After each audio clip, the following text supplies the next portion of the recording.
কিছু খবর আছে, আমি খুব দ্রুত বলবো।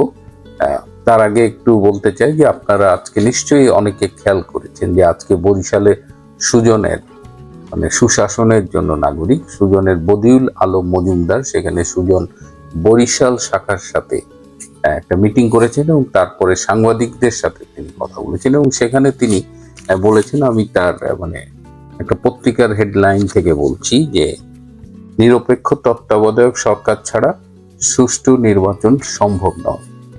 যেখানে 12ই ফেব্রুয়ারি নির্বাচনের তারিখ ঘোষণা করা হয়েছে এবং এই বদিউল আলম মজুমদার নিজেও এই ডক্টর ইউনূসের যে টোটাল গ্যাংটা রয়েছে তার একজন সদস্য।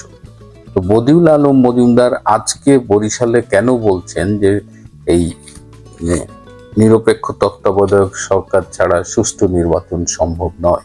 বর্তমানে তো কোনো নিরপেক্ষ তত্ত্বাবধায়ক সরকার ক্ষমতায় নেই, তাহলে কি সুষ্ঠু নির্বাচন হবে না বলে আশঙ্কা করছেন তিনি, এবং তার এই আশঙ্কার কথাও তিনি বলেছেন এবং মানে এই নির্বাচন হবে কিনা সেটা নিয়েও তিনি কথা বলেছেন।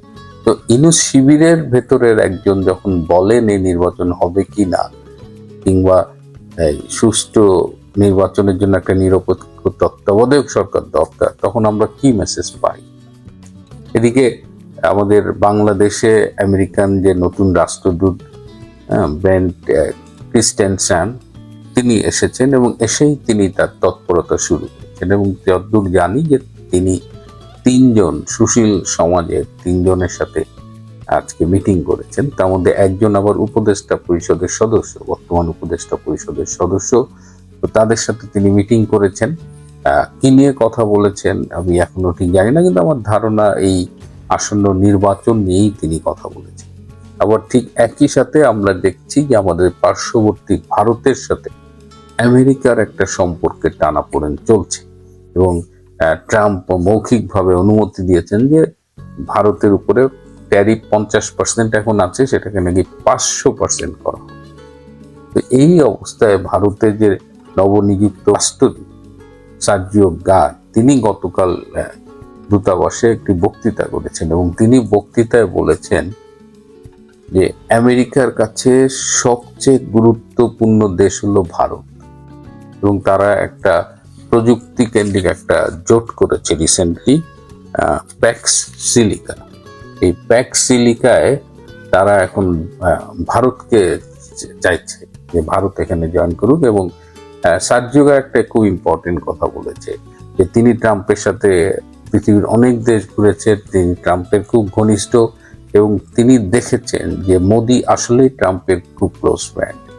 তিনি আরো বলেছেন যে দুইটা বন্ধুর সাথে কখনো কখনো অনেক বিষয়ে মত পার্থক্য হয়, মনোমালিন্য হয়, কিন্তু তাই বলে বন্ধুত্বটা শেষ হয়ে যায় না। সো এই সার্জিও গারের এই অবস্থানটা যখন আমরা ট্যারিফের এই 500% ট্যারিফ নিয়ে আমরা একটু টেন্স ছিলাম যে সম্পর্কটা কোন দিকে যাচ্ছে, ঠিক সেই সময় সার্জিও গারের এই কথাগুলো কিন্তু খুব ইম্পর্টেন্ট। এদিকে আমাদের বদিউল আলম মজুমদারের কথা এবং আমাদের যে ব্র্যান্ড ক্রিস্টেনসেন আসছে যে নব রাষ্ট্রদূত, এদিকে একমাত্র বিএনপি ছাড়া বাংলাদেশে এখন আর কেউ নির্বাচন যে একদম করতেই হবে, চাইতেই হবে এমন ভাবসাব কিন্তু দেখা যাচ্ছে না। মাঠ পর্যায়েও যতটা তৎপরতা থাকার কথা ছিল কিংবা নির্বাচন কমিশনের কার্যালয়ে যতটা তৎপরতার কথা ছিল সেগুলো কিন্তু এখন পর্যন্ত দেখা যাচ্ছে না। সুতরাং এখন যে টেনশন সেটা হলো যে 12ই ফেব্রুয়ারি নির্বাচন হবে কিনা, এটা নিয়ে আমি কিন্তু বলছি একটা অনিশ্চিত নির্বাচন। এই কথাগুলো বলার একটা কারণ হলো যে আজকে আমার একটা সূত্র আছে যে আমেরিকান এক্স ডিপ্লোম্যাট, তিনি এখন রিটায়ার করেছেন, তার বয়স প্রায় 70। তো তিনি তার সাথে বিভিন্ন আমেরিকার কূটনৈতিক অবস্থান সম্পর্কে আমি মাঝে মধ্যেই কথা বলি। তো তিনি সবসময় কূটনীতির ভাষায় কথা বলেন, হ্যাঁ, মেবি হতে পারে যেটা হয় অ্যানালিসিস, কিন্তু আজকে তিনি একদম সরাসরি বললেন যে বাংলাদেশে 12ই ফেব্রুয়ারি নির্বাচন হচ্ছে না। তো আমি একটু সারপ্রাইজড হলাম, কারণ এইভাবে একদম স্পেসিফিক এই ভাষায় কথা বলে না। তো আমি বাংলাদেশে আমেরিকান লবির সাথে ঘনিষ্ঠ সম্পর্ক মেনটেন করে এরকম দু একজনের সাথে আজকে যোগাযোগ করেছি। সবাই কিন্তু আকারে ইঙ্গিতে ওভাবেই বলেছে যে সম্ভবত 12ই ফেব্রুয়ারি নির্বাচনটা হবে না, এবং একজন বললেন যে 20শে জানুয়ারির পর থেকে অনেক কিছু ঘটতে থাকবে, আপনারা জাস্ট অপেক্ষা করেন। এবার আমি একটু গোয়েন্দা সংস্থার লোকজনদের সাথে একটু যোগাযোগ করার চেষ্টা করলাম। তারা আমাকে কয়েকজন বললো যে স্যার কি হচ্ছে, কোথা থেকে কি হচ্ছে, আমরা কোনো কিছু ট্রেস করতে পারছি না। আমাদের এই মুহূর্তে নির্বাচনী তৎপরতা, নির্বাচন নিয়ে কাজ করার কথা, কিন্তু আমাদের যেসব অ্যাসাইনমেন্ট দিচ্ছে তার সাথে নির্বাচনের তেমন কোনো সম্পর্কই নাই। সুতরাং আমরা ঠিক এই মুহূর্তে বুঝতে পারছি না কোন দিকে যাচ্ছে। তো এইটা আমার কাছে মনে হলো যে এই নির্বাচন করে ফেলার জন্য যে বিএনপির পক্ষ থেকে একটা তাড়াহুড়া দেখা যাচ্ছে, এমনকি এখন জামাত ইসলামও আর নির্বাচনের ব্যাপারে অত আগ্রহী না। জামাতের একজন নেতা বললেন যে আগে যেসব সচিব টচিব আমাদের দেখলে একেবারে দাঁড়ায় পড়তো, সালাম দিত, তারা এখন যেন আমাদের চেনেই না। পুরো প্রশাসনটাই এখন বিএনপির পক্ষে কাজ করছে, এবং এইভাবে যদি প্রশাসন যদি পক্ষপাতদুষ্ট হয়ে যায়, নির্বাচনের লেভেল প্লেইং ফিল্ড যদি না থাকে, তাহলে ওই নির্বাচনে আমরা যাব কিনা এটা আমাদের ভাবতে হবে।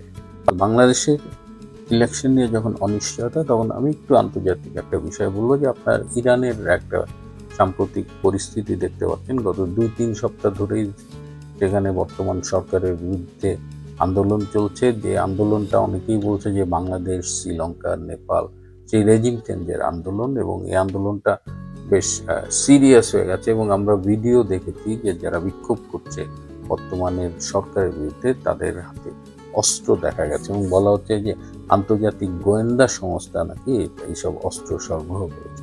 তো এই বিক্ষোভগুলো অনেকগুলো শহরে ছড়িয়ে পড়েছে, এবং সেই থেকে যেভাবে আমরা নিউজ পাচ্ছিলাম তাতে মনে হচ্ছিল যে ইরানের যিনি প্রধান খামেনি যে কোনো সময় হয়তো ইরান থেকে চলে যাবে।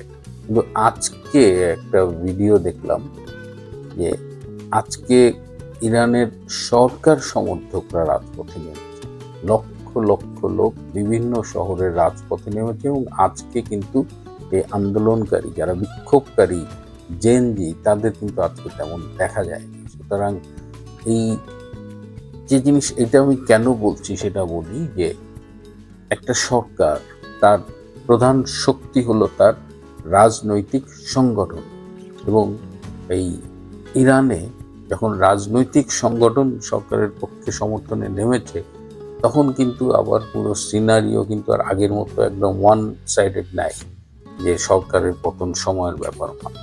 এদিকে আমেরিকা আবার আক্রমণের কথা ভাবছে, তারা আক্রমণ করবে কিনা বিষয়টা জটিল হয়ে গেছে। কিন্তু বাংলাদেশের এই গত বছরের আগস্ট মাসে আমরা কিন্তু আওয়ামী লীগকে মাঠে দেখি নাই, এবং খুব পরিকল্পিতভাবেই আওয়ামী লীগ যেন মাঠে না নামে সেই ব্যবস্থা করেছে। এবং সেখানে আমরা একদিকে দেখছি ইরানের সরকারের সমর্থক যে স্পেশাল রিপাবলিকান গার্ড আছে তারা নামছে, আর আমাদের সেনাবাহিনী তারা কিন্তু নামেনি, এবং জেনারেল ওয়াকার একদম শেষ রাত পর্যন্ত কিন্তু মিসলিড করেছেন শেখ হাসিনা সরকার। দল যখন বলেছে তারা সমাবেশ করতে চায়, তারা রাজপথে নামতে চায়, তখন এই ওয়াকার এবং অন্যান্যরা শেখ হাসিনাকে বিভ্রান্ত করেছিল যে রাজপথে নামলে প্রচুর ব্লাডশেড হবে, আপনি আওয়ামী লীগের সবাইকে ঘরে রাখেন, আই উইল টেক কেয়ার বলে জেনারেল ওয়াকার পুরা গেমটা তার হাতে নিয়ে নিয়েছে আওয়ামী লীগের বাইরে। আওয়ামী লীগ আজকে যখন ইরানের এই ঘটনা দেখবে, কিংবা আজকে যখন আত্মমূল্যায়ন করে, তারা কি বুঝতে পারে যে সেদিন রাজপথে আওয়ামী লীগের অনুপস্থিতিটাই এই ষড়যন্ত্র, এই ওয়াকার ইউনূস এদের যে ষড়যন্ত্র, সেটাকে বাস্তবায়নে সহায়তা করেছিল। এর থেকে সব সরকারের জন্য, সবার জন্য টেক হোম মেসেজ হলো যে রাজনৈতিক সরকারের প্রধান ক্ষমতার উৎস হবে তার রাজনৈতিক সংগঠন। আমলা, আইন শৃঙ্খলা রক্ষাকারী বাহিনী, আর্মি, এরা কখনোই কোনো সরকারকে নিরাপত্তা দিতে পারে না, বরং সময় সুযোগ পেলে এরা পোল্টি খেয়ে যায়, এরা ডলারে বিক্রি হয়। কিন্তু দিনের শেষে যেটি থাকে সেটি হলো রাজনৈতিক সংগঠন। সম্মানিত দর্শক, আমাদের দেশে আগামী নির্বাচনকে ঘিরে যে ভোটার সংখ্যা এখন পর্যন্ত আমাদের কাছে এসেছে, তার সংখ্যা প্রায় 13 কোটি, মানে 13.25 কোটি। কিন্তু এই নির্বাচনে কি সিদ্ধান্ত নেবে 4 কোটির বেশি তরুণ ভোটার এবং দীর্ঘদিন বঞ্চিত ভোটাররা, মানে যারা ভোট দিতে পারেননি, যারা 17 বছর ভোট দিতে পারেননি, এরকম একটি আওয়াজ কিন্তু আছে। তাদের হাতেই কি এবার দেশের ভবিষ্যৎ নির্ভর করছে? তারাই সরকার বানাবে, তারাই ক্ষমতার পালাবদল ঘটাবে? এমন প্রশ্ন কিন্তু সর্বত্র। ভোটার সংখ্যা এবং শক্তির ট্রেন্ড যদি আমরা দেখি, তাহলে কি দেখতে পাবো? মোট ভোটার হচ্ছে 12,76,00,000-এর মতো। এর মধ্যে 18 থেকে 35 বছর বয়সী তরুণ বা যুবক যাই বলেন, এরা হচ্ছে 4.5 কোটির মতো। পুরনো ভোটার যারা আগে ভোট দিতে পারেননি বা ভোট দিতে যাননি ভোট কেন্দ্রে, তাদের সংখ্যা অন্তত 2 থেকে 3 কোটি যদি ধরা হয়। অর্থাৎ প্রতি 3 ভোটারের একজন তরুণ বা যুবক বা দীর্ঘদিন বঞ্চিত ভোটার, তাই নাকি? তার মানে এই সংখ্যার মাপকাঠিতে এরা যথেষ্ট উল্লেখযোগ্য সংখ্যক। স্বাভাবিক অঙ্কই বলে এদের ভোট যেদিকে যাবে তার প্রভাব জাতীয় স্তরে অস্বীকার করা যাবে না। মানে এরাই তো সবকিছু বদলে দেবে সমীকরণ। সরকার কে গঠন করবে, কে করবে না, এরাই ডিসাইডিং ফ্যাক্টর হয়ে যাবে। কিন্তু শুধু সংখ্যা এবং শক্তি দেখলেই কি চলবে? আবেগ এবং প্রত্যাশার কি হবে? স্বপ্নের কি হবে? পরিকল্পনার কি হবে?